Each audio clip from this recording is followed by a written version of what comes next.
Good evening dear students. कैसे हैं आप सभी? उम्मीद है आप सभी बहुत अच्छे से होंगे। और क्योंकि आपका हाफ ईयरली एग्जामिनेशन अभी काफी नजदीक है, तो आप सबने छुट्टियों को एंजॉय करने के साथ साथ अपनी हाफ ईयरली एग्जामिनेशन की तैयारी को एक्सेलरेट भी कर दिया होगा। ठीक है बच्चों, आज के वीडियो में मैं आपके लिए एक बहुत शानदार चीज लेके आया हूँ।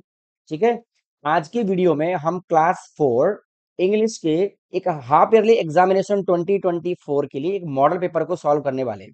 ठीक है, अगर आपने इस वीडियो को पूरा देख लिया, आज की वीडियो में बताए गए टिप्स एंड ट्रिक्स को फॉलो कर लिया, तो मैं आप सभी को गारंटी देना चाहूंगा कि आप अपने एक्चुअल एग्जामिनेशन में 40 में से 40 नंबर लेके आने वाले हैं। आपको कोई रोक नहीं सकता। ठीक है, तो इसलिए आप सभी से मैं रिक्वेस्ट करना चाहूंगा कि वीडियो को पूरा देखिए, कंप्लीट वीडियो देखिए, स्किप करने की गलती बिल्कुल ना करें।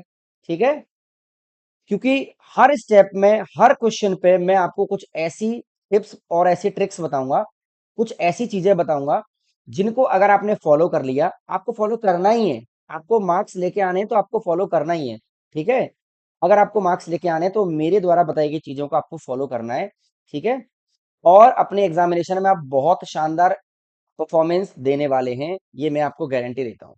ठीक है, तो ज्यादा टाइम वेस्ट किए बिना सीधा मैं मॉडल पेपर को शुरू करना सॉल्व करना स्टार्ट करता हूँ, और आप मेरे साथ बने रहिए।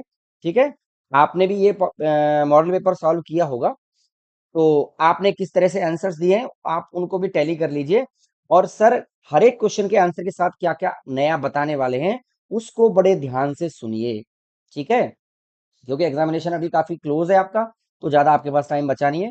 थोड़ा सा मैं आपको इस एग्जामिनेशन के ओवरव्यू के बारे में बता देता हूँ कि ये जो एग्जामिनेशन होगा, इसकी बेटा जो कॉम्पिटेंसीज होती हैं, कॉम्पिटेंसीज मतलब इसमें आपसे क्या क्या पूछा जाएगा, कौन कौन से पार्ट्स इसके होते हैं। तो बेटा इसमें देखो, एक रीडिंग वाला पार्ट होता है जिसमें आपसे 5 नंबर के क्वेश्चन पूछे जाएंगे।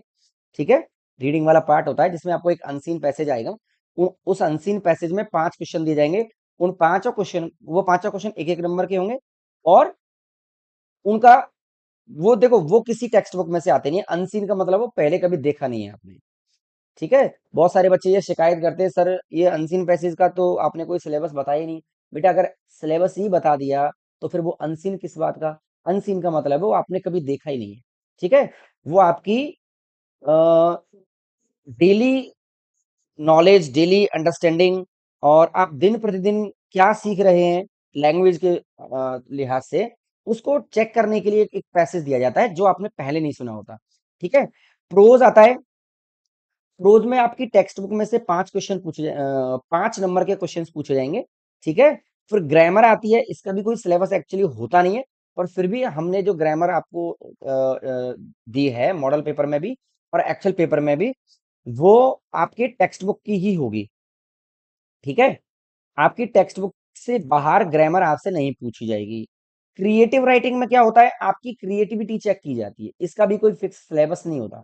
ठीक है, आप अपने आप में कितने क्रिएटिव हैं, आप इंस्टेंट चीजों के जवाब देने में कितने एक्सपर्ट हैं, वो उस कॉम्पिटेंसी को चेक करने के लिए, उस दक्षता को जांचने के लिए एक क्रिएटिव राइटिंग का एक एलिमेंट जोड़ा जाता है। इसका भी कोई सिलेबस नहीं होता। स्पेलिंग्स, स्पेलिंग्स का भी ऐसा कोई सिलेबस होता नहीं है, क्योंकि आप daily day to day life में, डे टू डे लर्निंग में जो भी स्पेलिंग सीख रहे हैं, जो भी स्पेलिंग आप अपनी आंखों के सामने से निकाल रहे हैं, ठीक है, उनमें आप उनको कितने अच्छे से मेमोराइज कर पाते हैं, ये इस चीज को जांचने के लिए आपको एक स्पेलिंग टेस्ट देना पड़ता है।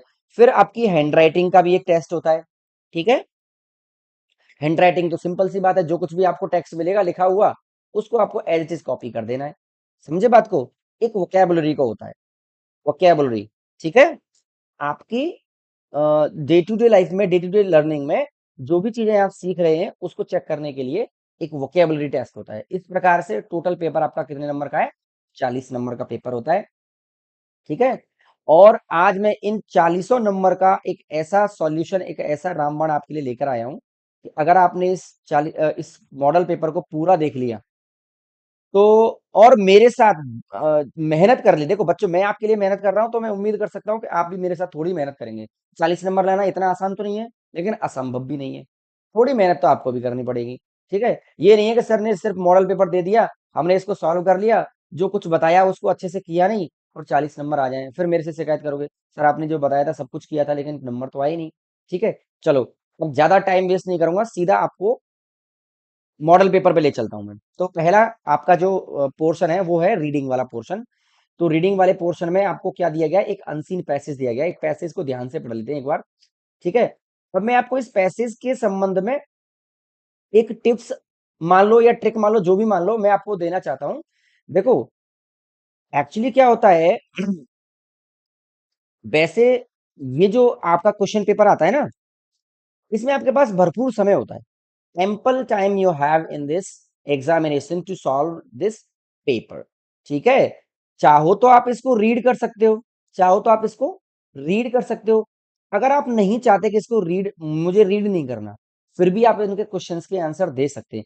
पर मैं सजेस्ट आपको ये करना चाहूंगा, मैं आपको सलाह ये देना चाहूंगा कि आप इसको एक बार अच्छे से रीड करो। इससे क्या होगा बच्चों, इससे आपकी एक तो रीडिंग और अंडरस्टैंडिंग दोनों बढ़ेगी, ठीक है। आपकी रीडिंग हैबिट भी बढ़ेगी और रीडिंग के साथ साथ चीजों को कॉम्प्रीहेंड करने की भी एबिलिटी आपके अंदर डेवलप होगी, आपके अंदर चीजों को समझने की भी एबिलिटी डेवलप होगी, ठीक है। तो सजेशन तो मैं यही देना चाहूंगा कि आप इसको पहले रीड करिए। अगर आप रीड नहीं भी करना चाहते हैं तो बिना रीड किए भी इस अनसीन पैसेज के क्वेश्चंस का आप आंसर दे सकते हैं, ठीक है। तो पहले मैं आपको इसको रीड करके बता देता हूँ, ठीक है। देखो क्या होता है, वन डे, एक दिन, a little boy named Arjun was walking home from school. एक दिन की बात है, एक छोटा लड़का जिसका नाम क्या था, अर्जुन, वो कहाँ जा रहा था, स्कूल से घर जा रहा था। वॉकिंग होम फ्रॉम स्कूल, अपने स्कूल से कहाँ जा रहा था, घर वापस जा रहा था। when he saw a small puppy crying near a tree, तब उसने एक छोटे से पपी को पेड़ के पास में चीखते हुए, चिल्लाते हुए या रोते हुए देखा। The puppy seemed lost and scared, puppy ऐसा लग रहा था, सीम्ड मतलब प्रतीत होता है, ऐसा लग रहा था कि वो खो चुका है और वो डरा हुआ है। खो चुका है मतलब किससे खो चुका है, मतलब वो अपनी मां से बिछड़ चुका है। हो सकता है इसी को तो खोना कहेंगे, ठीक है, क्योंकि वो बहुत छोटा है, ठीक है। और अगर वो लॉस्ट है मतलब खो गया है, तो इसका मतलब तात्पर्य क्या निकाला जा सकता है कि भाई उसकी जो माँ है वो उससे बिछड़ चुका है, ठीक है। आगे पढ़ते हैं। अर्जुन लुक्ड अराउंड, अर्जुन ने चारों तरफ देखा, but couldn't see anyone who might be the owner. उसने चारों तरफ देखा लेकिन उसको ये पता नहीं लगा, वो ये जान नहीं पाया कि इस पपी का मालिक कौन है। ओनर, ओनर का मतलब मालिक। Instead instead of ignoring the puppy, puppy को, उस पिल्ले को नजरअंदाज करने की बजाय, इंस्टेड का मतलब होता है के बजाय। देखो अब मैं आपको एक और टिप्स देना चाहूंगा कि जो भी नई स्पेलिंग आपके सामने पैसेज में आती है, कोशिश करिए साथ ही साथ तुरंत की तुरंत उसका मीनिंग भी आप निकालने की कोशिश करें। अगर आपको नहीं आती है तो घबराने की भी आवश्यकता नहीं है, आती है तो उसके तुरंत की तुरंत आप मीनिंग, उसका स्पेलिंग का मीनिंग भी निकालने की कोशिश करें। इंस्टेड का मतलब क्या होता है, के बजाय, ये मैं आपको कितनी कई बार बता चुका हूं, ठीक है, के बजाय। इंस्टेड ऑफ इग्नोरिंग, इग्नोर करना किसी को, नजरअंदाज कर देना, नजरअंदाज कर देना, नजरअंदाज कर देना, नजरअंदाज कर देने का मतलब नजर आने के बाद भी ऐसा दिखाना कि मैंने कुछ देखा नहीं है, ठीक है, नजरअंदाज कर देना। या मैं इसका एक और शब्द कह सकता हूं, अनदेखी कर देना, अनदेखा कर देना या अनदेखी कर देना किसी चीज को, ठीक है। तो क्या तात्पर्य निकला, instead of ignoring the puppy, puppy को अनदेखा करने की बजाय Arjun gently picked it up and took it to his home. Arjun ने इसे आराम से, जेंटली मतलब आराम से, पिक्ड इट अप उठाया, and took it to his home और अपने घर पे ले आया। अर्जुन ने इसे आराम से उठाया और अपने घर पे ले आया, ठीक है। आगे क्या होता है, he gave it he gave it some food and water. तब इसने इसको कुछ थोड़ा सा खाना दिया और क्या दिया, पानी दिया। द नेक्स्ट डे, अगले दिन, Arjun made posters to help find the puppy's owner. अगले दिन अर्जुन ने क्या किया, अर्जुन मेड पोस्टर्स, अर्जुन ने कुछ पोस्टर्स बनवाए, है ना, कुछ पैम्फलेट्स बनवाए, कुछ पर्चे बनवाए, टू हेल्प, मदद करने के लिए, क्या, find the puppy's owner. Puppies, देखो एपस्ट्रोफी एस लगा हुआ है, इसका मतलब होता है का की के, है ना। पपीज मतलब पपी का, पपी के, या पपी की, जो भी अर्थ निकालना चाहें, ठीक है। तो अर्जुन ने पपी के मालिक का पता लगाने के लिए, अर्जुन ने पपी के उस मालिक का पता लगाने के लिए अगले दिन कुछ पोस्टर्स बनवाए, ठीक है। सून, जल्द ही, ओनर वॉज फाउंड, उसका मालिक मिल गया। And they were very thankful to Arjun, और उन्होंने अर्जुन का बहुत ज्यादा क्या किया, थैंकफुल, शुक्रिया अदा किया। he felt he felt happy for helping the lost puppy। अब उसने अपने आप से बहुत, अपने आप को बहुत क्या महसूस किया, बहुत हैप्पी महसूस किया, बहुत खुश महसूस किया कि उसने एक खोए हुए पपी को उसके असली मालिक तक पहुंचाने में क्या की है, हेल्प की है, ठीक है। तो इस तरह से ये पैसेज हो चुका है कंप्लीट। अब आपको इस पैसेज के क्वेश्चंस के आंसर देने हैं, ठीक है। तो एक बार मैं ये सारा साफ कर देता हूं, फिर आपको इसके आंसर्स फाइंड आउट करने हैं, ठीक है।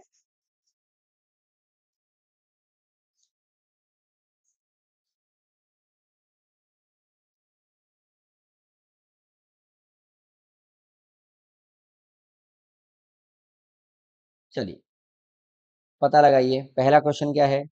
पहला क्वेश्चन है, where did Arjun find the lost puppy. Simple सा क्वेश्चन है ना, where did Arjun find the lost puppy. Arjun को वो खोया हुआ पपी कहाँ पे मिला था, इसका आंसर कहाँ पे है। तो ही सॉ, वो लौट रहा था तो ही क्राइंग, कहाँ पे मिला था। देखो, अब बच्चे, जो बच्चे ना खाली क्या करते हैं, क्वेश्चंस के वर्ड्स को पैसेज के वर्ड से मैच करके इसका आंसर देने की कोशिश करते हैं, वो कहीं ना कहीं यहाँ पे फंस जाते हैं। देखो, यहाँ पे लॉस्ट वर्ड आया है ना, और पैसेज में लॉस्ट वर्ड यहाँ पे आया है, ठीक है। तो बच्चे क्या करेंगे, बहुत सारे बच्चे जो इसको थोड़ा सा कॉम्प्रिहेंड करने की कोशिश नहीं करते हैं, इसका मीनिंग निकालने की कोशिश नहीं करते हैं, वो इसका डेफिनेटली गलत आंसर लिख के आएंगे। वो क्या लिख के आएंगे पता है, वो यहाँ से इसको लिखना शुरू कर देंगे,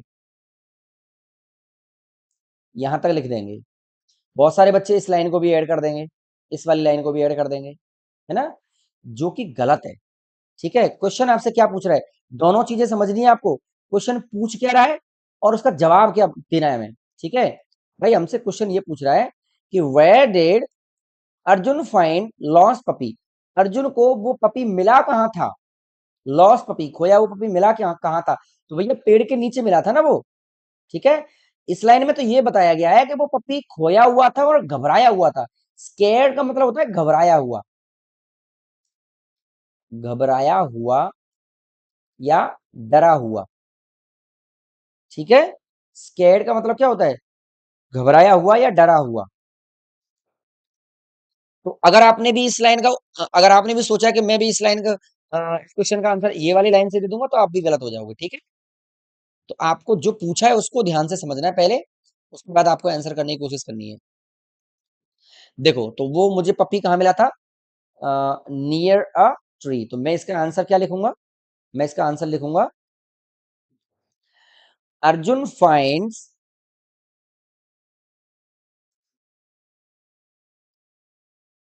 Arjun finds a lost, the lost puppy near a tree, ठीक है। ये हो जाएगा इसका आंसर। आगे बढ़ते हैं। What did Arjun gave the puppy when he took it to home? What did Arjun give? Arjun ने क्या दिया the puppy उस puppy के लिए when he took it to home? जब वो इसे अपने घर लाया तो क्या दिया था उसने उसको? देखो इस चीज का आंसर, इस वाले क्वेश्चन का आंसर आपको सीधा सीधा मिल जाएगा। तो देखो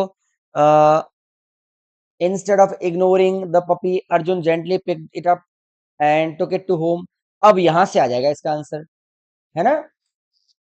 तो he gave it some food and water. He gave it some food and water. तो इसका आंसर क्या हो जाएगा? ये वाला हो जाएगा। तो इसको मैं सीधा सीधा क्या कर देता हूं, यहां से कॉपी करके, मैं यहां से इसको कॉपी करता हूं और इसको मैं यहां पे क्या कर देता हूं,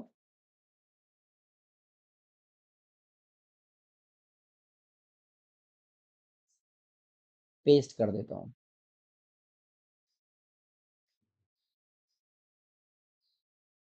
समझ पा रहे हैं बात को?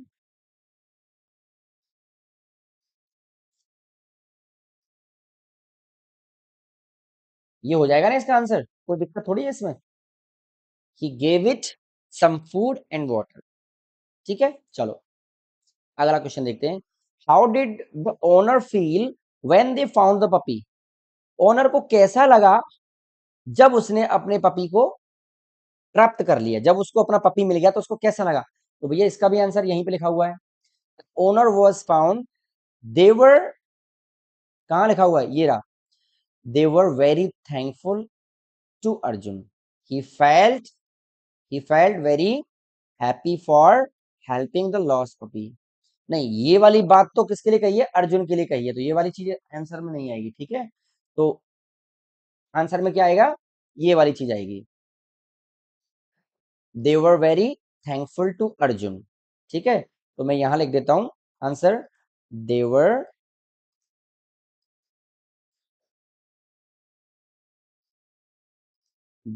very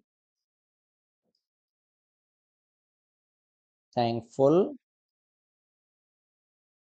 to Arjun। ठीक है, ये हो जाएगा इसका आंसर।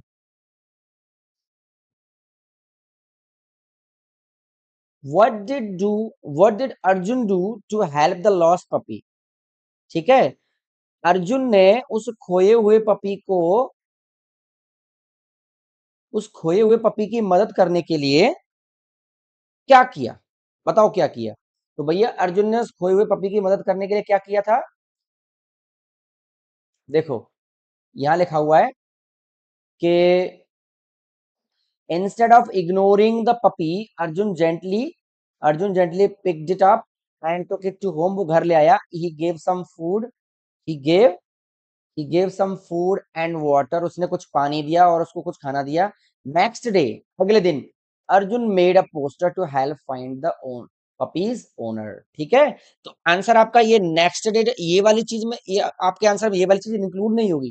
ठीक है, आपका आंसर सिर्फ इतना है, यहां से लेकर और यहां तक। ठीक है, तो मैं लिख देता हूं यहाँ पे, या फिर मैं इसको सिंपली कॉपी कर लेता हूं, मैं इसको सिंपली कॉपी कर लेता हूं। चलिए, तो ये हो जाएगा आपका आंसर।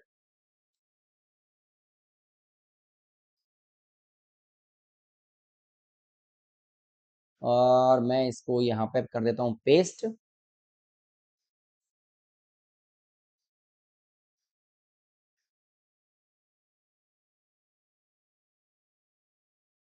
ठीक है भाई, हो जाएगा ये आंसर, कोई दिक्कत है इसमें? ऐसा तो नहीं है कुछ समझ में नहीं आया हो इसमें? मुझे लग रहा है बहुत सिंपल है, आपके समझ में आ गया होगा। चलिए, इसका साइज मैं थोड़ा छोटा कर देता हूँ, वैसे तो समझने में कोई दिक्कत है नहीं, इजी है। अगला प्रश्न क्या पूछा है आपसे?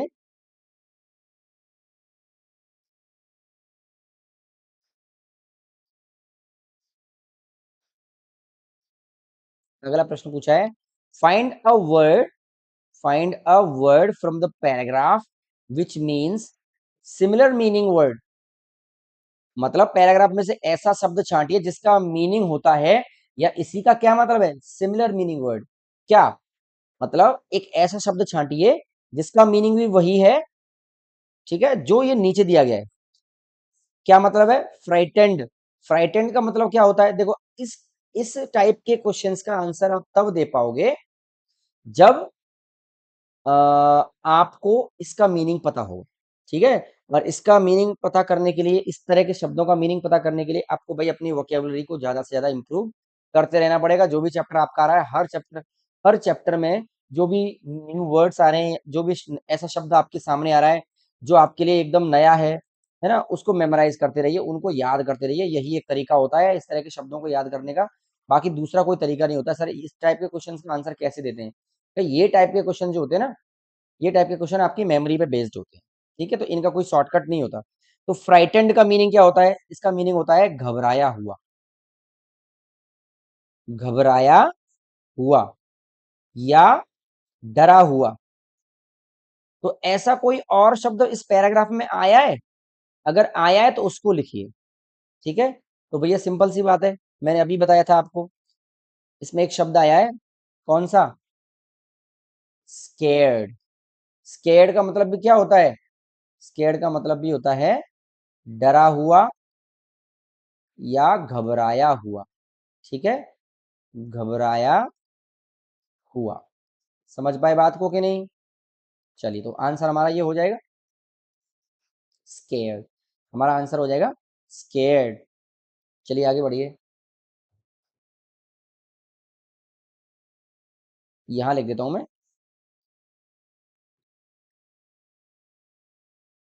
स्केर्ड आंसर हो जाएगा। आगे बढ़िए। अब हमारा ये रीडिंग वाला पोर्शन कंप्लीट हो चुका है। अब हम प्रोज वाले सेक्शन पे जाएंगे। अब इसके लिए मैं आपको एक टिप्स और ट्रिक्स देना चाहूंगा। अब देखिए, अब मैं यहाँ पे आपको नई चीज बता रहा हूँ, ठीक है। अब जो बच्चे वीडियो को केवल 5 मिनट का देख के चले गए ना, अब वो अपना नुकसान करवाएंगे, ठीक है। अब मैं आपको क्या नया चीज बता रहा हूँ, देखो ध्यान से सुनो, कि आपको एग्जाम में प्रोज एंड पोइट्री वाले सेक्शन से केवल 3 क्वेश्चन देखने को मिलेंगे, ठीक है।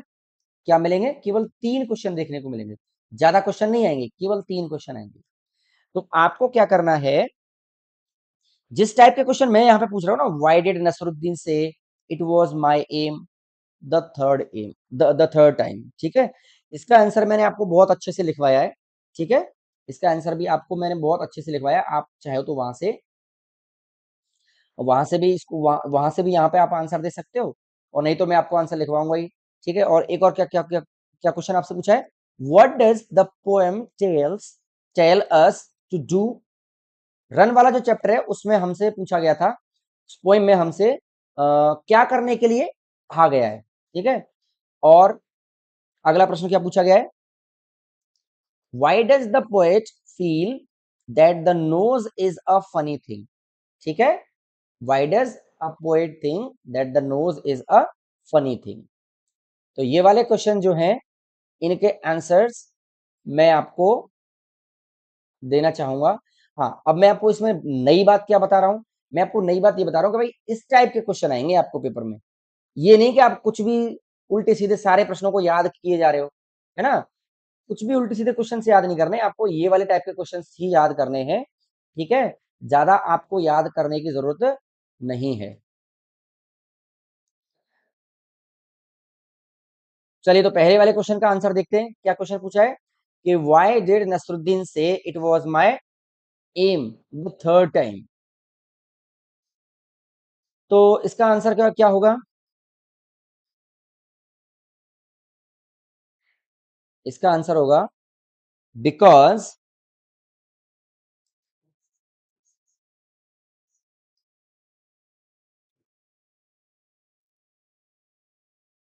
Because because not because, because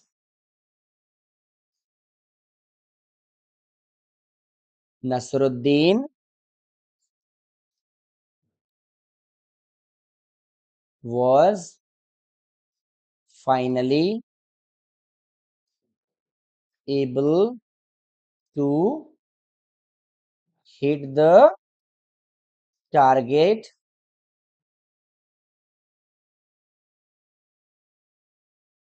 hit the target correctly.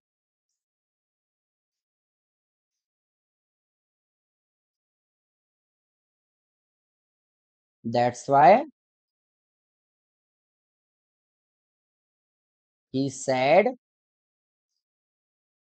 क्या कहा उसने? It was my aim. देखो ये इसका आंसर मैंने आपको लिखाया हुआ है। आप चाहो तो वो वाला आंसर लिख सकते हो या ये वाला आंसर लिख सकते हो, दोनों एक ही बात है। देखो नसरुद्दीन बार बार ट्राई कर रहा था ना, अपना टारगेट लगाने के लिए, अपना निशाना लगाने के लिए बार बार कोशिश कर रहा था, वो बार बार मिस हो रहा था उसका टारगेट, है ना, उसका निशाना बार बार चूक रहा था। ठीक है, वो कभी मान ही नहीं रहा था, कभी वो मान ही नहीं रहा था कि ये मेरा निशाना या ये मैंने शूट किया है। फाइनली एक्सीडेंटली क्या होता है, अचानक से क्या होता है, वो निशाना लगा देता है। अब कहता है नहीं नहीं देखो ये वाला निशाना मेरा है, ये वाला निशाना मेरा है। ठीक है, तो क्या हो गया, जब उसका फाइनली निशाना लग गया तब उसने कहा हाँ भाई ये निशाना मेरा। ठीक है, why what does the poet, 1 minute,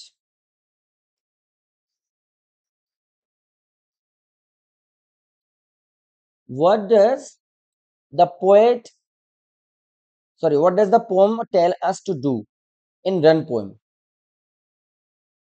क्या कहता भाई, कभी हमसे कविता हमसे क्या करने के लिए कहती है?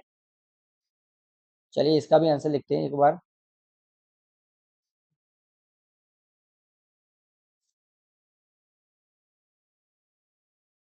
हमसे पोएम कहती है, द पोम रन, किसने लिखी थी पोम रन? मैरी डोंट ने।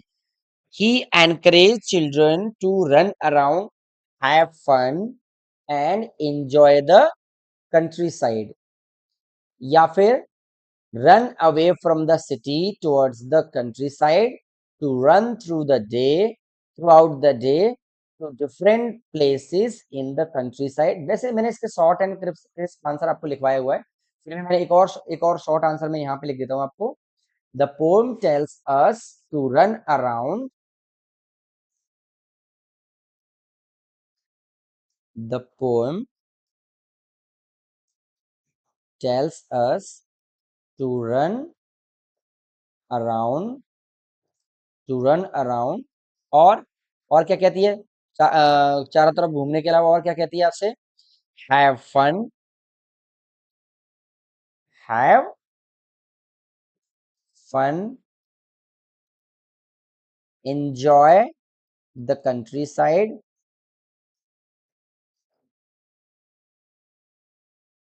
ठीक है, enjoy the country side.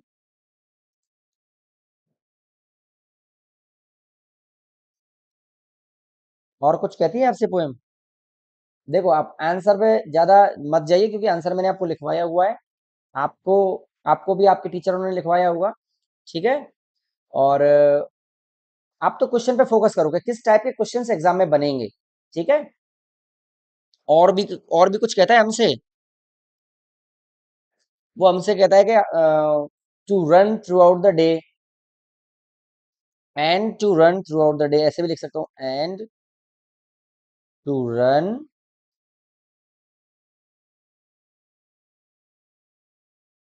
Through out the day, ये भी कहता है वो हमसे। आगे बढ़िए, अगला क्वेश्चन क्या है? अगला क्वेश्चन है, अगला क्वेश्चन क्या है, why does the poet feel that the nose is a funny thing? बताओ, कवि को ऐसा क्यों लगता है कि भाई नोज क्या है हमारी, एक फनी थिंग है? क्यों लगता है भाई? Because it has a spike, क्या बोलते हैं उसको, अ, एक नुकीली जैसी नहीं होती है, उसका नुकीली जैसा उसका शेप बना हुआ है ना, उसको पिक्यूलियर कह सकता हूं मैं, पिक्यूलियर शेप, ना स्पाइकी शेप, है ना, spooky shape, because it has a peculiar shape and, एक मिनट मैं आप इसका मैं आपको एक्यूरेट आंसर ही लिख देता हूँ, बार बार आपसे ये करने के बजाय। The nose has two little holes, जो जो पोएम में लिखा हुआ है वो आंसर लिख रहा हूँ मैं। ठीक है, द नोज हैज एक मिनट, इसको थोड़ा ऊपर करता हूं मैं। The nose has two little holes. Nose क्या है? नोज के पास दो छोटे छोटे होल्स हैं। और the nose has two little holes which are stuck on the face, which are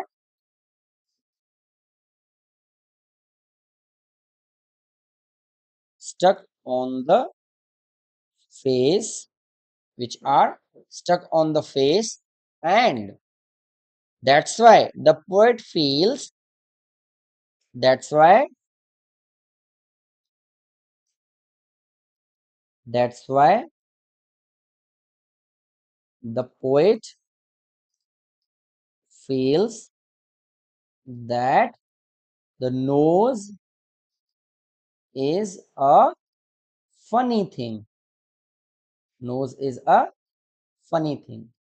मैं आपको एक बात बता देना चाहूंगा बच्चों, जो कुछ भी मैं यहाँ पे आंसर्स के रूप में लिख रहा हूं, अगर ये आपके समझ में नहीं आ रहा है ना कि आप सर क्या हैंडराइटिंग में लिख रहे हो, जो कुछ भी आप लिख रहे हो वो हमें कुछ वर्ड्स समझ में नहीं आ रहे हैं, तो आपसे मैं रिक्वेस्ट ये करना चाहूंगा कि देखो इन सब के आंसर मैंने आपको नोटबुक में लिखवाए हुए हैं, आपके टीचरों ने भी आपको लिखवाया होगा, ठीक है? तो आप उस आंसर को रेफर करिए, पहली बात। दूसरी बात यह है कि मैं लिखने के साथ साथ मुंह से बोल भी रहा हूं, है ना? आप उस चीज पे भी थोड़ा फोकस करिए, ठीक है? क्योंकि बच्चों जैसा हम नोटबुक पे पेन पेपर्स पे लिखते हैं वैसी हैंडराइटिंग पेन टैबलेट पे, डिजिटल टैबलेट पे आएगी नहीं। आप ठीक है, समझ पा रहे हैं मेरी बात को? तो ऐसी हैंडराइटिंग नहीं आएगी। आप केवल फीलिंग्स को समझो। अगला पोर्शन जो है, अच्छा इसमें मैंने आपको क्या बताया कि भाई इस टाइप के क्वेश्चन आएंगे, आपको फालतू के कबाड़ कबाड़ क्वेश्चन आपको याद नहीं करने, ऐसे टाइप के क्वेश्चन याद करिए, ठीक है?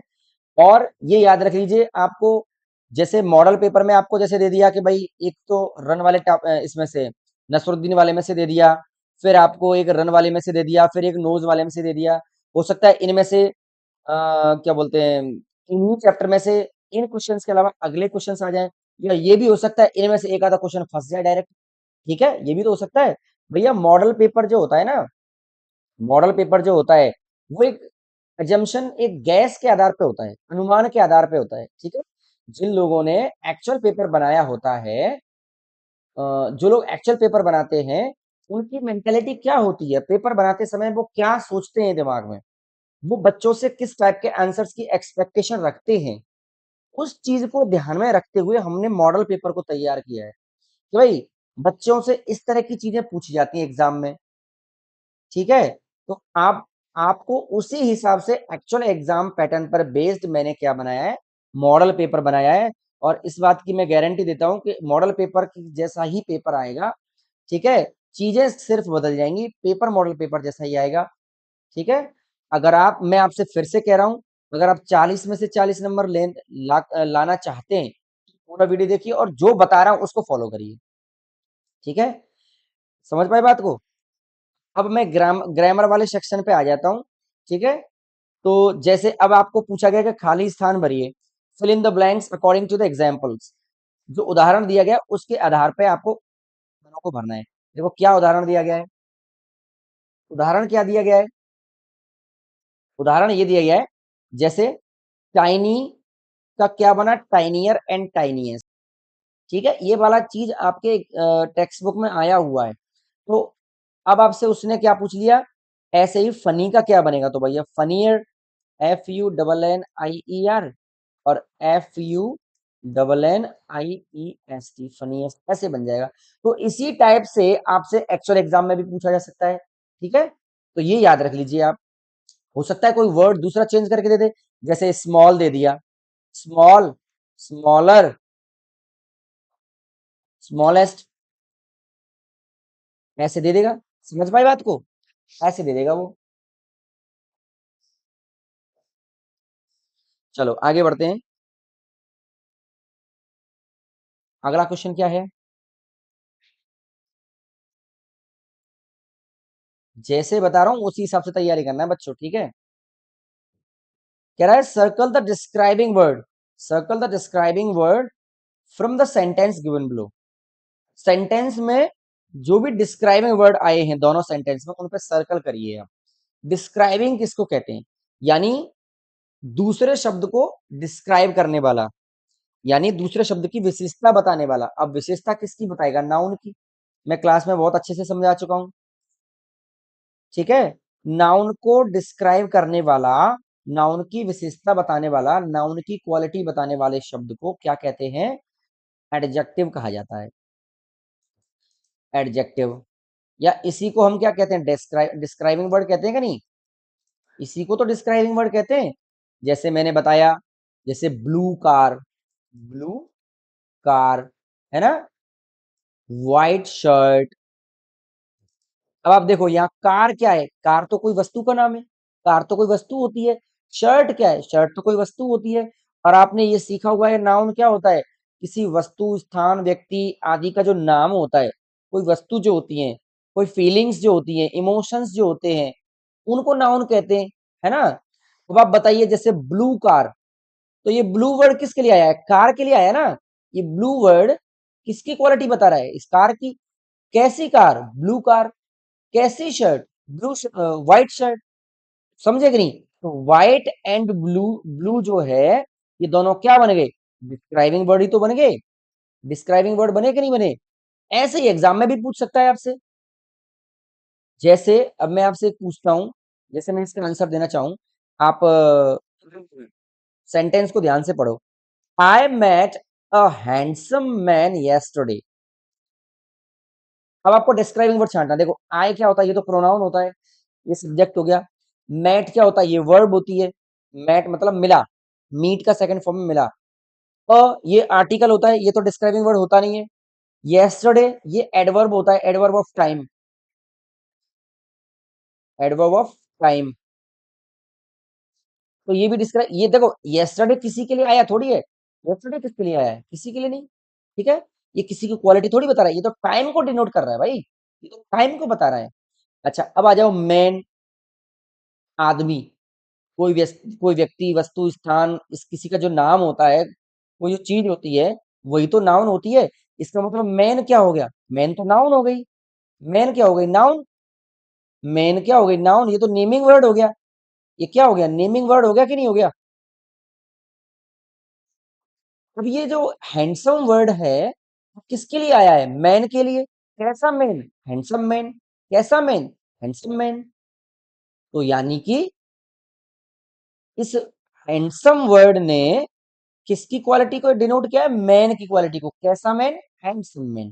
तो मैं समझ पाया कि handsome word is a describing word. Handsome word is a describing. समझ पाए इस बात को? समझ पाए कि नहीं भाई? हमेशा याद रख लीजिए, डिस्क्राइबिंग वर्ड के बाद आपको एक नाउन जरूर मिलेगी, आपको एक नेमिंग वर्ड जरूर मिलेगा। डिस्क्राइबिंग वर्ड कभी भी अकेला नहीं आता है। डिस्क्राइबिंग वर्ड मतलब किसी की विशेषता बताने वाला। भैया, जिसकी विशेषता बतानी है, तो अगर वही मौजूद नहीं है तो विशेषता किसकी बता रहा है? इसका मतलब वो तो डिस्क्राइबिंग वर्ड होएगा ही नहीं, है ना। डिस्क्राइबिंग वर्ड हमेशा एक नाउन के साथ में आएगा। ये नाउन होगी और ये क्या होगा? ये डिस्क्राइबिंग वर्ड होगा। समझ गए? डिस्क्राइबिंग वर्ड को ही हम क्या कह देते हैं? एडजेक्टिव कह देते हैं। डिस्क्राइबिंग वर्ड को ही क्या कह देते हैं? एडजेक्टिव कह देते हैं। चलिए, तो मैं यहां समझ गया कि इस सेंटेंस में handsome word is a describing word, तो मैं इसको कर दूंगा सर्कल। अगला क्वेश्चन आ जाओ। She had taken my white shirt. Shirt noun है, शर्ट की विशेषता बता रहा है व्हाइट। कैसी शर्ट? White shirt. कैसी शर्ट? White shirt. समझे? तो ये व्हाइट वर्ड क्या कर रहा है? इसकी क्वालिटी बता रहा है ना। ऑब्वियस है, शर्ट तो कोई वस्तु होती है, शर्ट एक वस्तु होती है, और वस्तु है तो इसका मतलब नेमिंग वर्ड है। वस्तु है इसका मतलब नाउन है। ये तो नाउन है। मैंने अभी अभी बताया कि डिस्क्राइबिंग वर्ड हमेशा नाउन से पहले आता है ना। अगर सेंटेंस में डिस्क्राइबिंग वर्ड मौजूद है तो वो नाउन से पहले होगा। शर्ट एक नाउन है, तो नाउन से पहले क्या है? व्हाइट। व्हाइट मतलब सफेद। सफेद क्या है? इस शर्ट के लिए आया, इसी की तो विशेषता बता रहा है। तो सिंपल सी बात है, व्हाइट वर्ड क्या हो जाएगा इस सेंटेंस में, डिस्क्राइबिंग वर्ड हो जाएगा। बहुत ही सरल बात है, आगे बढ़ जाते हैं। Fill in the blanks using was and were. अब आपको देखो, डिस्क्राइबिंग वर्ड भी पूछे जाएंगे सेंटेंस क्वेश्चन पेपर में, डिस्क्राइबिंग वर्ड पूछे जाएंगे। अब आप ये जान लीजिए, अगर आप यहां तक इस वीडियो को देख रहे हैं तो आप डेफिनेटली एडवांटेज में हैं उन लोगों से जो वीडियो को पहले ही छोड़ के जा चुके हैं। ठीक है, जो वीडियो को पहले छोड़ के जा चुके हैं उनसे एडवांटेज में रहेंगे आप। क्यों रहेंगे? क्योंकि आपने ये जान लिया कि पेपर में डिस्क्राइबिंग वर्ड आएंगे और डिस्क्राइबिंग वर्ड को कैसे छांटना होता है। डिस्क्राइबिंग वर्ड को छांटने के लिए आपको पहले नाउन को छांटना है। नाउन का पता लगाइए, क्योंकि नाउन का पता लगाना कंपैरेटिवली इजी होता है। कैसे इजी होता है? कि भैया मैं जानता हूं कि कोई वस्तु होती है, कोई व्यक्ति होता है, किसी स्थान का नाम होता है, कोई जगह होती है, किसी की फीलिंग्स होती हैं, है ना? सॉरी किसी के इमोशंस होते हैं। ये सारे वर्ड्स को बताने वाली चीजें, ये सारी चीजों को बताने वाले जो वर्ड्स होते हैं वो नाउन होते हैं। नाउन मतलब नेमिंग वर्ड्स होते हैं, है ना? जैसे हैप्पी, सैड, है ना, काइंड। ये काइंड वर्ड क्या है? ये तो हो जाएगा आपका, ये डिस्क्राइबिंग वर्ड हो जाएगा। ठीक है, जैसे स्वीट, मीठा, ये भी डिस्क्राइबिंग वर्ड हो जाएगा। समझ पाए बात को? तो इनसे पहले ही आएगा हमेशा क्या? Describing word. अगर आपने यहां तक वीडियो को देखा, इसका मतलब आप एडवांटेज में हैं और आप पेपर में इजीली आइडेंटिफाई कर पाएंगे कि डिस्क्राइबिंग वर्ड क्या होता है। तो डिस्क्राइबिंग वर्ड आइडेंटिफाई करने के लिए पहले नाउन को आइडेंटिफाई करो। नाउन के जस्ट आगे वाला शब्द क्या होगा? डिस्क्राइबिंग वर्ड होगा। ठीक है, और उसी को आपको क्या कर देना है? सर्कल कर देना है। समझ पाए बात को? अगली बात, अगले क्वेश्चन पे आते हैं। अब आपको यहाँ पे वॉज वर लगाना है इन खाली जगहों पे। वॉज आएगा कि वर आएगा, ठीक है? अब आपको ये भी जान लेना है, ठीक है? आपके लिए एडवांटेज की बात बता देता हूं, अगर आप यहां तक देख रहे हैं वीडियो, कि भैया आपको इस एग्जाम में सॉरी, आपको मॉडल पेपर में हो सकता है वॉज वर पूछा है। एक्चुअल पेपर में मान लो हैज है पूछ ले, इज एम आर पूछ ले, है ना, इज एम आर पूछ ले, और वॉज वर भी पूछ सकता है। और क्या पूछ सकता है? जैसे मान लो आपसे हैज बीन या हैव बीन भी पूछ सकता है ना? विल शैल भी पूछ सकता है, विल बी। ये तो नहीं आएगा, ये तो डिफिकल्ट हो जाएगा। चलो, इनमें से कुछ भी पूछ सकता है, ठीक है? इनमें से कुछ भी पूछ सकता है, या ये भी पूछ सकता है, डायरेक्ट ये भी पूछ सकता है। कोई फिक्स थोड़ी होता है, ये तो अंदाजे से बता रहे हैं ना हम लोग। ठीक है, लेकिन इस तरह की चीजें पूछी जाती हैं, ये मैं आपको बताना चाहता हूँ। ठीक है, अब मैं आपको ये रूल भी बताता हूँ। सिंपल सी बात है, वैसे आप बहुत सारे बच्चे इस चीज को जानते हैं। जब सब्जेक्ट सिंगुलर होता है तो वॉज लगाते हैं, जब सब्जेक्ट प्लूरल होता है तो वर लगाते हैं। जब सब्जेक्ट अकेला होता है, एक की बात हो रही है, तो वॉज लगाएंगे। जब बहुत सारे लोगों की बात हो रही है, बहुत सारे सब्जेक्ट्स हैं, काम करने वाले बहुत सारे लोग हैं, तो वर लगाएंगे। ठीक है, आगे बढ़ते हैं, इसको समझते हैं जरा क्या आएगा। ऐसे ही मैं आपको और बता देता हूँ। जैसे अगर आपसे हैज हैव की पूछ ले, सिंगुलर सब्जेक्ट है तो हैज आएगा। अगर सब्जेक्ट सिंगुलर है, सिंगुलर मतलब एक वचन सिंगुलर, है ना, और प्लूरल है तो हैव आएगा। समझे? ऐसे ही और क्या हो सकता है? वर्स वर तो मैंने बता ही दिया। इज एम आर में बता देता हूं, सिंगुलर है तो इज आएगी,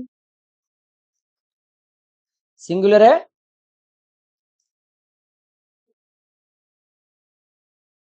सिंगुलर है तो इज आएगी, प्लूरल है तो आर आएगी, और आई के साथ जब सब्जेक्ट आई होता है तो केवल एम आती है।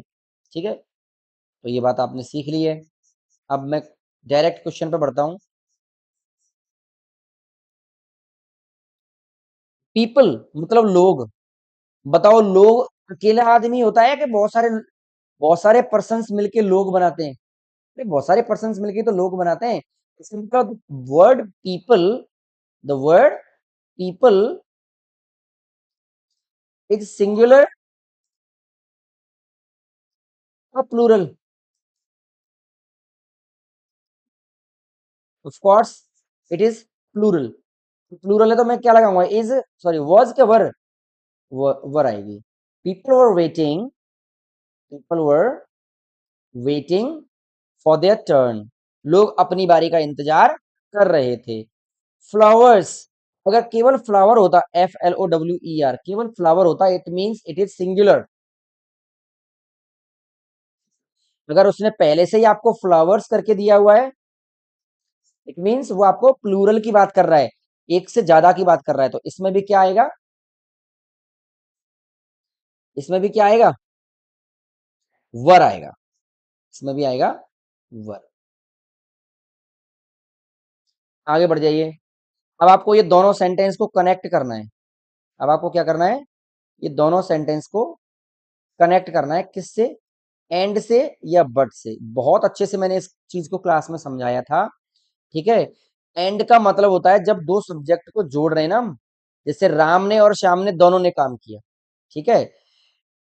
अगर ऐसे जोड़ना हो, राम ने किया लेकिन श्याम ने नहीं किया, Ram did but Shyam did not, है ना, तब बताएगा। चलो देखो, सेंटेंस को पढ़ के पता चलेगा ये, ठीक है। हम अंदाजे से तुक्का मार के नहीं बता सकते किसमें एंड आएगा कि बट आएगा, ठीक है। आपको सेंटेंस को पढ़ना पड़ेगा, उसका मीनिंग थोड़ा निकालने की कोशिश करनी पड़ेगी, तभी आप बता पाओगे, वैसे नहीं बता पाओगे। आगे बढ़िए। It is time to get up for school, ये विद्यालय जाने के लिए उठने का समय हो चुका है, ये स्कूल जाने के लिए उठने का समय हो चुका है। I want to sleep for more time, मैं कुछ और करना चाहता हूँ। अब आप दोनों को एक एक बार करके लगा के देखिए। आप एक बार एंड लगा के देखिए और एक बार बट लगा के देखिए। देखो एंड का मतलब होता है और बट का मतलब होता है लेकिन। देखो दोनों को लगा के देखिए कौन सा सेट बैठ रहा है। It is time to get up for school, ये स्कूल जाने के लिए उठने का समय हो गया। अगर आपने एंड लगाया तो क्या बनेगा, it is time to get up for school, ये स्कूल जाने के लिए उठने का समय हो गया। और I want to sleep for more time, और मैं कुछ और देर सोना चाहता हूं। क्या ये बात सही लग रही है, नहीं ये बात जम नहीं रही भाई। तो क्या होगा, ये होगा कि it is time for get up, it is time to get up for school, but I want to sleep for more time, ये स्कूल जाने के लिए टाइम तो हो गया, लेकिन मैं कुछ देर और सोना चाहता हूं। तो यहां आ जाएगा बट, है ना, इन दोनों सेंटेंस के बीच में क्या आ जाएगा, बट। चलो चलो समझते हैं आगे। आगे बढ़िए। Choose the correct word from the bracket and fill in the blanks, choose the correct word from the bracket and fill in the blanks. जो ब्रैकेट में वर्ड्स दिए गए हैं इनको ध्यान से देखो, पता करो, अर्थ निकाल के देखो, मीनिंग निकाल के देखो, पता करो, ठीक है। देखो क्या आएगा। अब देखो, जैसे अब मैं आपको बता दूं एक चीज, कि यहां आपसे एंड और बट से जोड़ने के लिए बोला गया है। हो सकता है एक्चुअल एग्जाम में कुछ और चीज से जोड़ने के लिए बोल दिया जाए, या इसी से भी जोड़ने के लिए बोल सकता है ना। मॉडल पेपर में बहुत सारे क्वेश्चन ऐसे भी होते हैं जो डायरेक्ट एग्जाम में आ जाते हैं। तो मॉडल पेपर को भी कमजोर या हल्के में लेने की गलती बिल्कुल ना करें, ये तो मॉडल पेपर है, इसका क्या पढ़ना, ठीक है। मॉडल पेपर से भी कई बार डायरेक्ट क्वेश्चन एग्जाम में आते हैं, समझ पाए बात को, तो हल्के में मत लेना, मॉडल पेपर को भी ध्यान से पढ़िए पूरा। चलिए, तो क्या कह रहा है, हाँ ये तो मैंने बट से जोड़ा था, इसको तो मैं लिख देता हूँ। I have put all my books, मैंने अपनी सारी बुक्स रख ली हैं, इन द बैग के ऑन द बैग। भाई बैग के अंदर रखा जाता है कि बैग के ऊपर रखा जाता है, बैग के अंदर रखा जाता है, तो in. I enjoyed the fair a lot, मैंने बहुत सारा आनंद लिया है, किसका, फेयर का। I enjoyed a lot, I enjoyed the fair a lot, मैंने मेले का बहुत सारा आनंद ले लिया। My family, with my family कि टू माई फैमिली। देखो टू लगाएंगे तो इसका मतलब बन जाएगा के लिए, विद लगाएंगे इसका मतलब बन जाएगा के साथ। अब आप अपना दिमाग लगा के बताओ कि के लिए वाला यहाँ पे सूटेबल है, के साथ वाला सूटेबल है। पहले इसको लगा के देखते हैं। I enjoyed the fair a lot to my family, मैंने अपने परिवार के लिए बहुत सारा मजा मेले में बहुत सारा मजा ले लिया है। परिवार के लिए बहुत सारा मजा मैंने मेले में ले लिया। तो ये बात जम रही है कि बिल्कुल नहीं जम रही। मैं क्या बनाऊंगा इसका अर्थ, मैं क्या मीनिंग निकालूंगा? मैं बनाऊंगा इसको कि मैंने अपने परिवार के साथ मेले में बहुत सारा एंजॉय कर लिया है। तो यहाँ क्या आ जाएगा? विद। ठीक है, यहाँ आ जाएगा विद।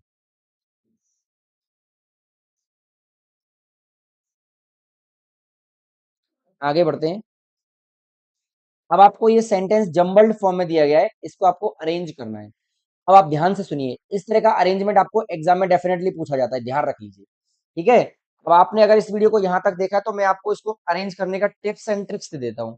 ठीक है, वरना आप ये ना बोलो कि सर ने टिप्स एंड ट्रिक्स देने के लिए प्रॉमिस कर किया था स्टार्टिंग में और कुछ बता ही नहीं रहे। मैं बता देता हूँ, देखो इस तरह के जम्बल्ड सेंटेंस को, इस तरह के इस तरह के जो जम्बल्ड सेंटेंस होते हैं ना, इनको अरेंज करने के लिए सबसे पहला ट्रिक क्या होता है? आपको इसमें सब्जेक्ट ढूंढना होता है, सब्जेक्ट। देखो पहले तो एक बार इसको पढ़ लीजिए, पहले तो इसके वर्ड्स को देख लो, वेक, इन, आई, मच, अर्ली, द मॉर्निंग। तो ये सारे वर्ड्स को देखने के बाद मुझे एक चीज पता चल रही है। मुझे क्या चीज पता चल रही है? मुझे एक चीज ये पता चल रही है कि इसमें आई वर्ड जो है वो सब्जेक्ट का काम करेगा। मैंने आपको बताया था, एक बार क्लास में भी बताया था, यहाँ पे भी बता देता हूँ। बेटा इंग्लिश ग्रामर का इंग्लिश ग्रामर का एक रूल होता है। क्या रूल होता है? कि सेंटेंस में नाउन और प्रोनाउन, यही दो ऐसे एलिमेंट होते हैं जो सेंटेंस में सब्जेक्ट का काम कर सकते हैं, सब्जेक्ट और ऑब्जेक्ट का काम कर सकते हैं। यानी कि अगर सेंटेंस में सब्जेक्ट को ढूंढना है तो सेंटेंस में नाउन और प्रोनाउन को ढूंढना शुरू कर दो। ठीक है, अगर आपको सेंटेंस में सब्जेक्ट पता करना है, आप पहले ये पता करो सेंटेंस में नाउन कहाँ है, प्रोनाउन कहाँ है। ठीक है, समझ पाए बात को? तो इसमें देखो, इसमें वेक भी नाउन नहीं है, इन तो नाउन है ही नहीं, मच भी नाउन नहीं है, अर्ली भी नाउन नहीं है, मॉर्निंग भी नाउन नहीं है, अब भी नाउन नहीं है। ठीक है, और ये आई वर्ड है, ये भी नाउन नहीं है। लेकिन आई वर्ड जो है ये प्रोनाउन जरूर है। तो यानी कि ये आई वर्ड जो है ये सब्जेक्ट का काम कर सकता है। समझ पाए बात को? सारी बात को एक बार फिर से शॉर्ट में बता देता हूं। इंग्लिश ग्रामर में नाउन और प्रोनाउन ही ऐसी दो चीज होती हैं जो सब्जेक्ट और ऑब्जेक्ट बनने का काम कर सकती हैं। ठीक है, या इसको मैं दूसरे शब्दों में अगर कहना चाहूं तो नाउन और प्रोनाउन सेंटेंस में केवल और केवल सब्जेक्ट और ऑब्जेक्ट बनने का ही काम कर सकती है, इसके अलावा वो दूसरा कोई काम नहीं कर सकती। एक बार फिर से सुन लो, इंग्लिश ग्रामर में नाउन और प्रोनाउन केवल और केवल सब्जेक्ट और ऑब्जेक्ट बनने का ही काम कर सकते हैं। या इसी को उल्टा कह दूं तो क्या कह सकता हूं कि इंग्लिश ग्रामर में किसी भी सेंटेंस में सब्जेक्ट और ऑब्जेक्ट केवल दो ही लोग बन सकते हैं, या तो नाउन बन सकता है या प्रोनाउन बन सकता है। नाउन क्या होती है? कोई किसी का नाम जो होता है, किसी वस्तु का नाम, किसी स्थान का नाम, किसी जगह का नाम, किसी किसी फीलिंग को, कोई इमोशन है, वो सब नाउन होती है। प्रोनाउन क्या होता है? प्रोनाउन सिंपल होते हैं, प्रोनाउन फिक्स होते हैं हमारे पास, जैसे ही, she, it, they, I, we, है ना? और क्या होता है? हिम। और इस तरह के वर्ड्स जो होते हैं ना, वो क्या होते हैं? वो प्रोनाउन होते हैं। इनके अलावा जो भी चीजें होती हैं, है ना, जो भी वस्तुएं, स्थान या किसी का, इनके अलावा जो भी नाम होते हैं वो सारे नाउन होते हैं।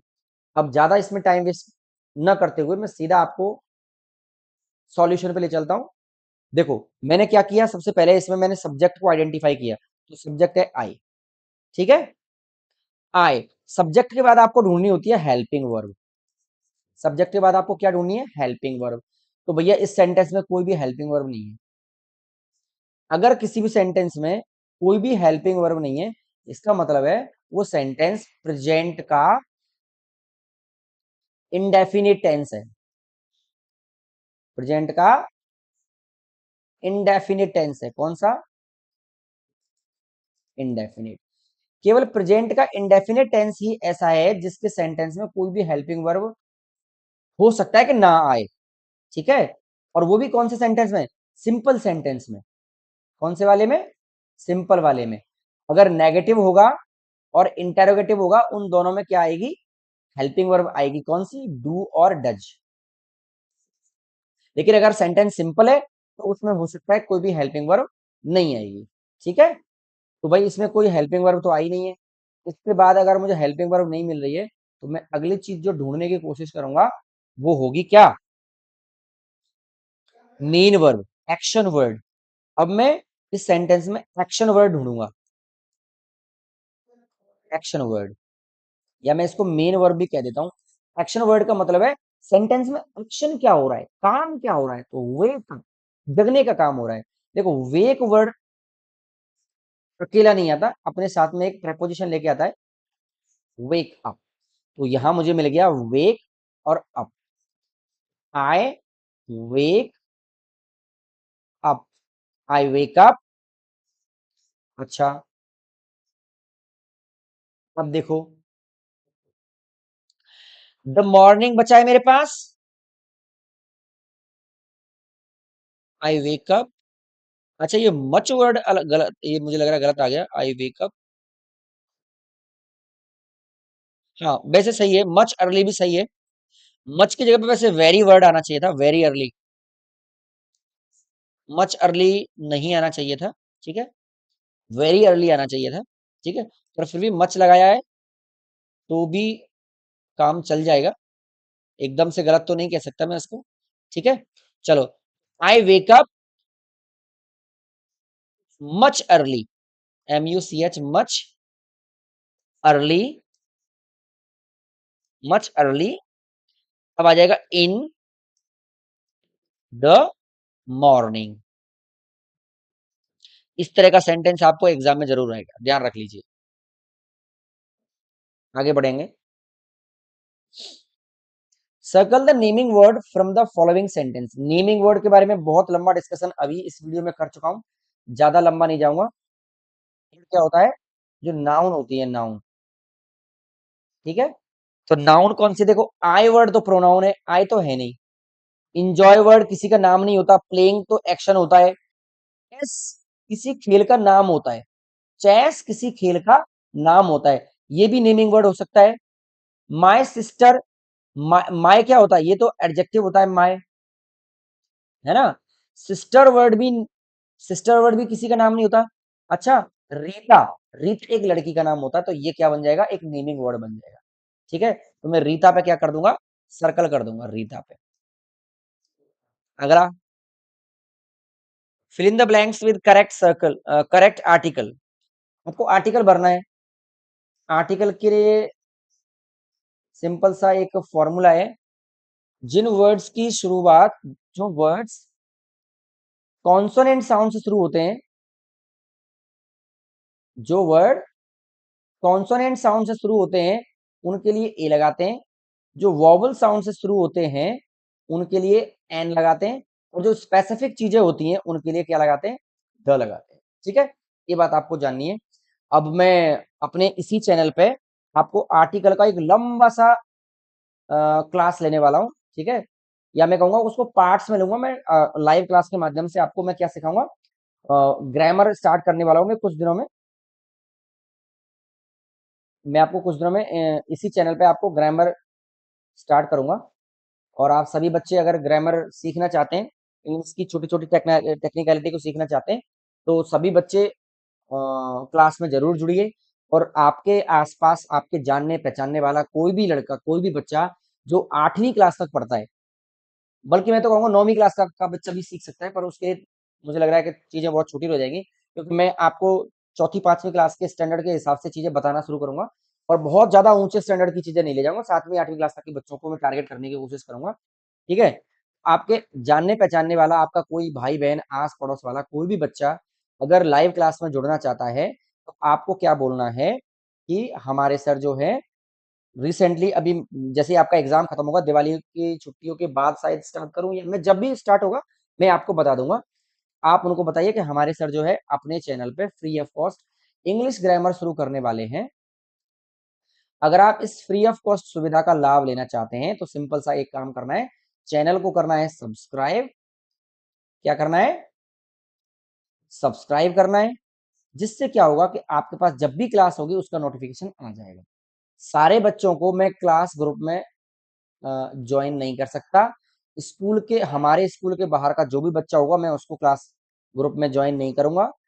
बाहर के जो बच्चे होंगे उनको सिर्फ ये करना है कि उनको चैनल सब्सक्राइब करके रखना है।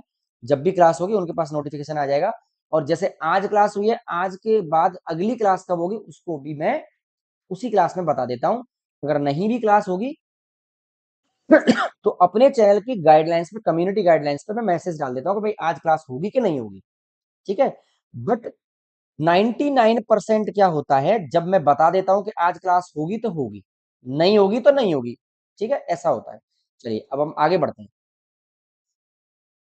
आर्टिकल फाइंड करने की कोशिश करते हैं। I carry dash light bag. Light ल, ल से शुरू होता है।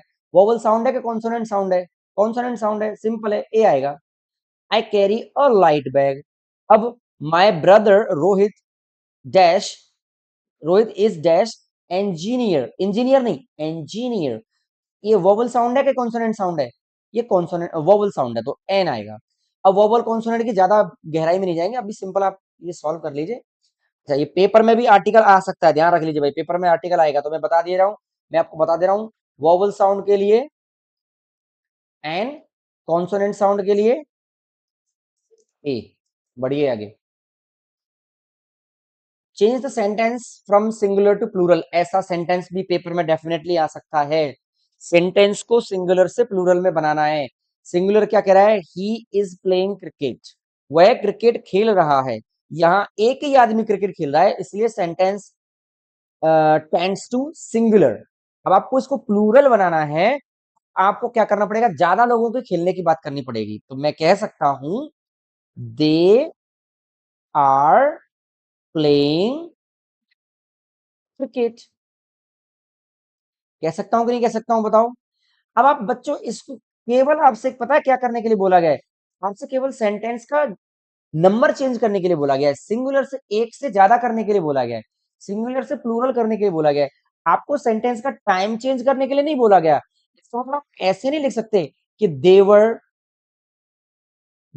प्लेइंग क्रिकेट, वो क्रिकेट खेल रहे थे, ऐसा नहीं कर सकते आप। अगर आपने ऐसा किया गलत हो जाएगा। ठीक है, आपसे केवल उसका नंबर चेंज करने के लिए बोला गया है। पहले एक आदमी खेला था, अब ज्यादा आदमियों के खेलने की बात आपको करनी है। ठीक है, तो अभी पहले इज लगा के काम चलाया है उसने, अब आपको आर लगा के काम चलाना है। आगे बढ़िए। क्या कह रहा है? By changing the underline word to its opposite rewrite the following sentence. ये जो अंडरलाइन, यहाँ इसके नीचे अंडरलाइन हो रखी थी, वो अंडरलाइन इसमें आई नहीं है, बाय मिस्टेक है। ठीक है, अभी इसको हाईलाइट कर दिया गया है। तो इस वाले वर्ड का क्या करना है? अपोजिट बनाना है। ब्राइट का अपोजिट क्या होता है? डार्क, है ना? सिंपल है कि नहीं? ब्राइट का अपोजिट डार्क। आगे बढ़िए। Creative writing. Right 5 sentences on my friend. भाई ये वाला काम आपको खुद से करना है, ये चीज मैं आपको यहाँ पे सॉल्व नहीं करवाऊंगा। आप अपनी क्रिएटिविटी यहाँ पे इस्तेमाल करिए। जैसे मैं आपको हिंट दे देता हूँ। ठीक है, इस तरह से चीजें आपको एग्जाम में जरूर आएंगी। जैसे यहाँ आपसे माय फ्रेंड पे पूछा गया है, वहां किसी और चीज पे पूछा गया। ठीक है, कोई और चीज पे आपसे 5 सेंटेंस लिखने के लिए बोल सकता है। ठीक है, तो जैसे मैं आपको हिंट देता हूँ, पहले लाइन में आप लिख सकते हैं dash is my dash is my friend, है ना? और ऐसे लिख सकते हैं ही लिव्स इन भरतपुर, या he lives in whatever, वो जहां भी रहता है। His father's name is dash लिख सकते हो। या ऐसे लिख सकते हो कि ही स्टडी इन विच क्लास, ऐसे लिख सकते हो वो किस क्लास में पढ़ता है। और क्या लिख सकते हो? इसके अलावा वो लिख सकते हो कि वो ही कम ही comes to school by bicycle और बाय मोटरसाइकिल और बाय ऑटो, वो किससे आता है, वो ऐसे भी लिख सकते हो। जो भी आपको पांच, जो भी आपको सुटेबल लगे वो 5 चीजें आप उसके बारे में लिख सकते हैं। आगे बढ़िए। Spelling test. स्पेलिंग टेस्ट में ऐसे ही आपसे आएगी। तो भाई ये कह रहा है इनकी फुल फॉर्म लिखिए। इनकी क्या लिखनी है आपको? फुल फॉर्म लिखनी है। तो wasn't, wasn't किस चीज की शॉर्ट फॉर्म है? was not। ऐसी चीजें एग्जाम में जरूर पूछी जाएंगी। shouldn't, shouldn't किस चीज की शॉर्ट फॉर्म है? should not, should not। अच्छा, अब आपको क्या करना है? राइट टू AU और OU साउंड वर्ड्स। अब आपको दो ऐसे शब्द लिखने हैं जहां पे AU और OU आता हो। जैसे AU कहां पे आता है भाई? जैसे आए TAUGHT, है ना? AU वाला वर्ड आप बताइए। देखो ये काम आप खुद से भी कर सकते हो।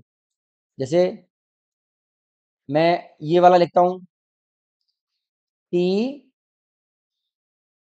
राइट एनी टू वर्ड्स, तो THOUGH, दो होता है ना, THOUGH दो। AU वाला कौन सा होता है? जैसे कोई भी सिंपल सा वर्ड ऐसे लिख सकता हूँ मैं, NAUGHTY, नॉटी, है ना? कोई भी शब्द लिख दो जिसमें AU आता हो और जिसमें OU आता हो। ठीक है, आगे बढ़िए।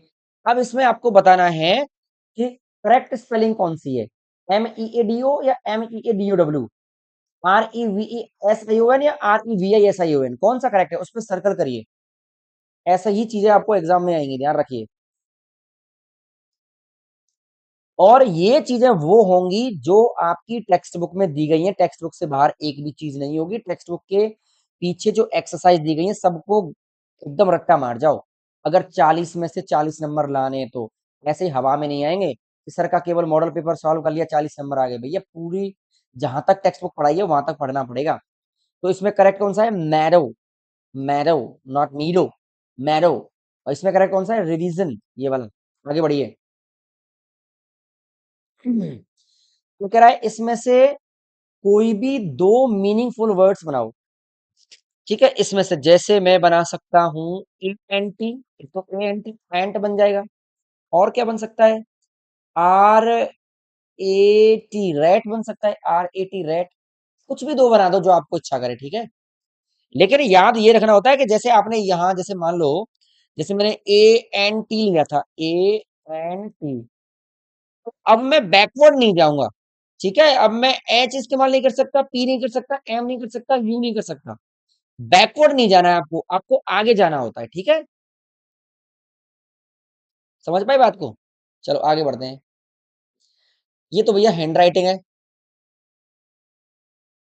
हैंड राइटिंग का यहाँ पे आपको एक पैसेज दिया जाएगा।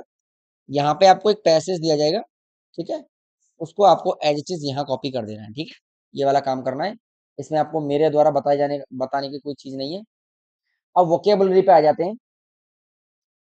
Vocabulary, right the similar word from the following words. Similar word बताना है। तो वंडर, वंडर का मतलब क्या होता है? वंडर का मतलब सोचना। तो इसका मीनिंग क्या हो जाएगा? थिंक, आई वंडर, है ना? कौन से किसमें आया वंडर वर्ड? ध्यान करो किसमें आया है। कौन सी पोएम में वंडर शब्द आया, ये ध्यान करो, कमेंट सेक्शन में बताओ। चलो, ग्लैड का मतलब क्या होता है? खुश, हैप्पी। ग्लैड का मतलब क्या होता है? खुश या हैप्पी। सिमिलर वर्ड बताना है आपको। सिमिलर वर्ड का मतलब उसी के जैसा मीनिंग देने वाला सिमिलर वर्ड। अपोजिट बताना होगा तो उसके उल्टा मीनिंग देने वाला। फॉरगेट मतलब भूल जाना, और उल्टा क्या होगा? याद रखना, रिमेम्बर,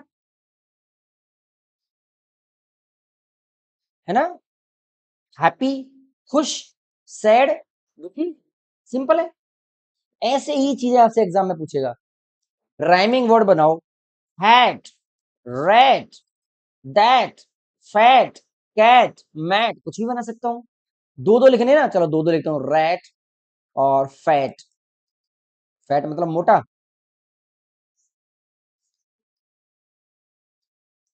फैट और रैट। फाइंड, काइंड, ब्लाइंड, है ना? माइंड, कुछ भी लिख सकते हैं। अब इसमें आपको जवाब देना है। A person who is always keen to know something new. एक व्यक्ति जो हमेशा कुछ ना कुछ नया जानने की कोशिश कर इच्छा रखता है, जो हमेशा कुछ ना कुछ नया सीखने के लिए इच्छुक रहता है। कीन, कीन का मतलब होता है इच्छुक। कीन का मतलब क्या होता है? इच्छुक, इच्छा रखने वाला। तो भैया ये कौन सा चैप्टर है ये? वाई वाली पोएम में से आया है। पहली ही लाइन का शब्द है क्यूरियस। क्यूरियस मतलब क्या? जिज्ञासु, जानने की इच्छा रखने वाला, curious. Comment on something about an incident. किसी घटना के ऊपर कोई टिप्पणी करना। ये टिप्पणी करना जो शब्द है ये मैंने आपको लिखवाया हुआ है। कौन से चैप्टर में लिखवाया हुआ है तो ध्यान करेंगे, नसरुद्दीन वाले चैप्टर में आया है। तो क्या होता है? रिमार्क। ठीक है, तो यहां मुझे लगता है आपका ये मॉडल पेपर सॉल्व हो चुका है। अगर आपको इस मॉडल पेपर से संबंधित कोई भी समस्या है, कोई भी क्वेरी है, कोई चीज समझने में दिक्कत आई है, या गलती से मैंने कोई चीज आपको गलत बता दी है, तो आप सभी से मैं ये रिक्वेस्ट करना चाहूंगा कि आप कमेंट सेक्शन में मुझे वो उस चीज से अवगत कराएं। अगर आपको ये मॉडल पेपर का सॉल्यूशन अच्छा लगा है तो आप सभी से निवेदन है कि इस चैनल को सब्सक्राइब करिए, अपने ज्यादा से ज्यादा दोस्तों तक इस वीडियो को पहुंचाइए, और 40 में से 40 नंबर लाने के लिए थोड़ी सी मेरे साथ मेहनत करिए, और टेक्स्ट बुक के हर चैप्टर के पीछे जो एक्सरसाइज दी गई हैं उन सबको ध्यान पूर्वक, है ना, उनको सॉल्व करिए। अगर आप सॉल्व करने में असमर्थ हैं तो मैं चाहूंगा कि आप अपने पेरेंट्स की भी थोड़ी सी हेल्प लीजिए, ठीक है, क्योंकि exam half yearly is very much important, है ना। तो इस क्लास को मैं यहीं खत्म करता हूँ। उम्मीद है कि आपको ये वीडियो अच्छा लगा होगा। अगर आपको अच्छा लगा है तो चैनल को सब्सक्राइब करिए, और मिलते हैं फिर आपसे अगले एक और धमाकेदार वीडियो में किसी और चीज का सॉल्यूशन लेके आएंगे, ठीक है। तब तक के लिए हंसते रहिए, मुस्कुराते रहिए, और पढ़ाई जरूर करते रहिए, ठीक है। Bye bye and take care.